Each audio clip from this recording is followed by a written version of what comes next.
नमस्कार, मेरे चैनल में आपका बहुत बहुत स्वागत है। अजय राम जी के गीत सुनने। अब नगरिया के पतली डगरिया की धीरे धीरे चले राम दोनों भैया की धीरे धीरे चले राम दोनों भैया की धीरे धीरे। अवतार नगरिया के पतली डगरिया की धीरे धीरे चले राम दोनों भैया की धीरे धीरे चले राम दोनों भैया की धीरे धीरे। आगा से राम चले पीछे से लक्ष्मण की धीरे धीरे चले राम दोनों भैया की धीरे धीरे चले राम दोनों भैया की धीरे धीरे।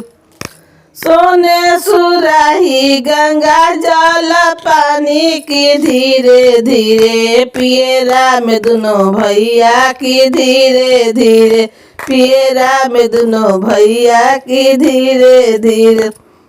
औधा नगरिया के पतली डगरिया की धीरे धीरे चले राम दोनों भैया की धीरे धीरे चले राम दोनों भैया की धीरे धीरे। सोने के थाली में जेवना परोस लो की धीरे धीरे खाए राम दोनों भैया की धीरे धीरे खाए राम दोनों भैया की धीरे धीरे।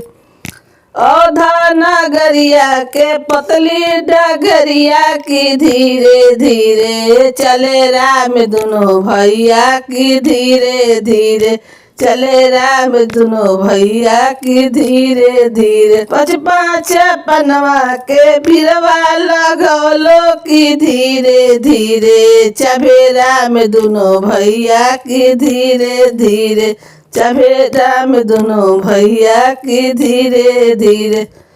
औदा नगरिया के पतली डगरिया की धीरे धीरे चले राम दोनों भैया की धीरे धीरे चले राम दोनों भैया की धीरे धीरे। फूलाया अगस्त के से जाला गौलो की धीरे धीरे चले सोए राम दोनों भैया की धीरे धीरे सोए राम दोनों भैया की धीरे धीरे।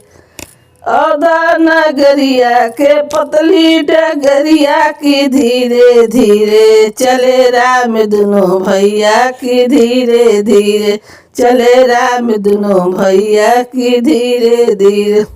वीडियो पसंद आए तो वीडियो को लाइक कीजिए, चैनल को सब्सक्राइब कीजिए। फिर मिलते हैं अगले वीडियो के साथ।